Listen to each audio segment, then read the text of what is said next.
welcome to the Blindfold Chess Podcast. Recognized as the first official world champion, Wilhelm Steinitz owned the title from 1886 to 1894. Born in 1836, as the last of 13 sons, he began playing chess at 12 and started studying it in his 20s. At the end of the 1850s, he became very dominant, earning the nickname the Austrian Morphy, after the American Paul Morphy. After a successful match against the Italian Master Serafino Dubois in 1862, Steinitz took up chess professionally. In 1866, Steinitz faced Adolf Anderssen, who was then regarded as the strongest active chess player. Steinitz won the match 8-6 by winning the last two games. After this match, Steinitz took home the 100-pound first prize and was regarded as the world's best player, but still informally. After a break, he came back in the 1873 Vienna tournament. Steinitz revealed a new style of play, pivoting from the Romantic era to a more positional style of play. He took home first, including 14 wins in a row. However, this new style of play was deemed as cowardly by his peers. He defended it so much in writing that the ink war started against his debaters, mainly Leopold Hofer and Johannes Zukertort. His debaters even persuaded anti-Steinitz articles to be published in America after Steinitz moved there from Europe. For a period of almost 10 years, he did not play in tournaments. He returned to Europe in 1882, taking first in the Vienna tournament.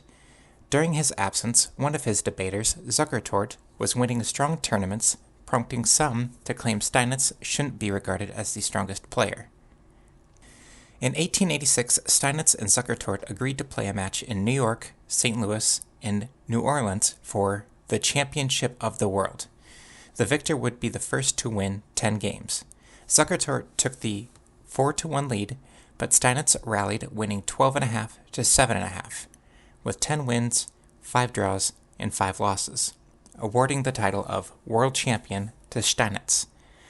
In 1887, during the American Chess Congress, Steinitz worked to create a formalized system for world championships, knowing he was too old to hold the title forever. Steinitz defended his title against Isidor Gunsberg, Mikhail Chigorin, and then lost to the 32-year younger Emanuel Lasker in 1894. That is an age difference record that still stands today. He played a rematch against Lasker in 1896, but lost 2 wins, 5 draws to 10 losses. Shortly after that, Steinitz had a mental breakdown and spent 40 days in a Moscow sanatorium. Not long after that, he suffered a heart attack and passed away, but his mark on the game remains. The positional style of play he pioneered is still played at all levels of chess. In today's game, we are traveling back to 1899, shortly before Wilhelm passed away. Wilhelm Steinitz versus Samuel Tinsley. Now, if we're ready, let's begin.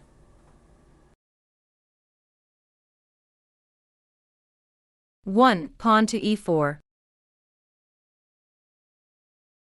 Pawn to e6. 2, pawn to d4. Pawn to d5. 3, pawn to e5. Pawn to c5. 4, pawn to c3. Knight c6. 5, knight f3. Pawn to f6. Statistically, this move f6 does not occur too often anymore. While it does give black some flexibility in their position, it creates a big hole on what square? That would be the e5 square.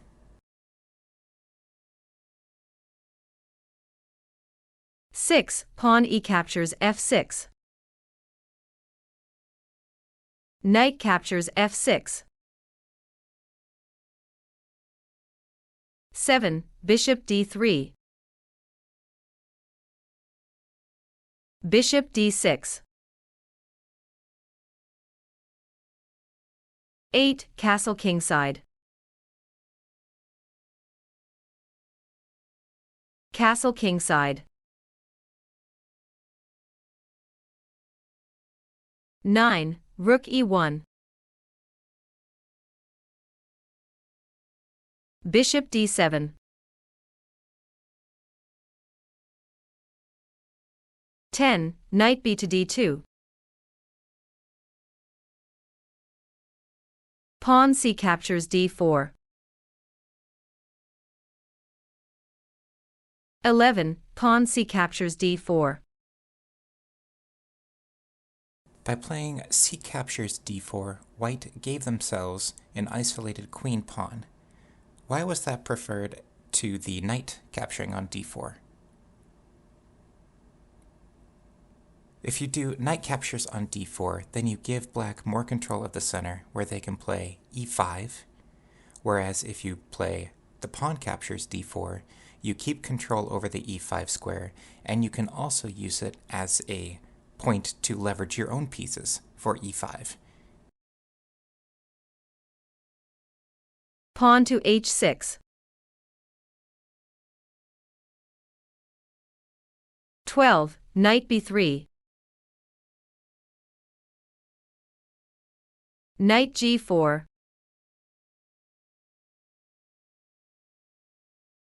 13. Bishop e3. Queen f6.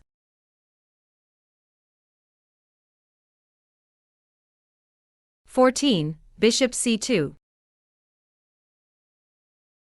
What is the purpose of the retreating move bishop to c2?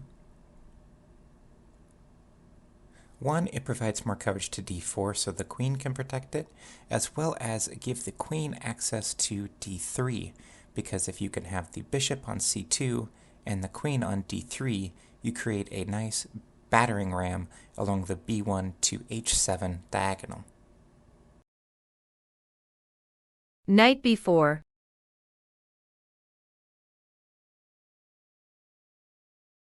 15. Bishop b1. Rook a to c8.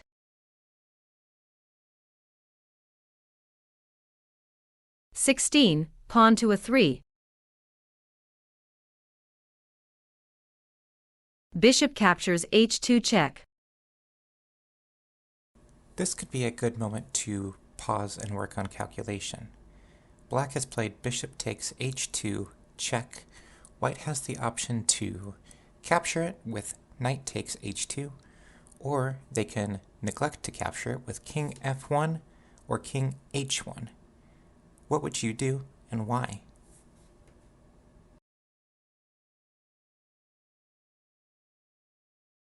"17. Knight captures h2. Knight captures e3. 18. Pawn f captures e3. Queen f2 check.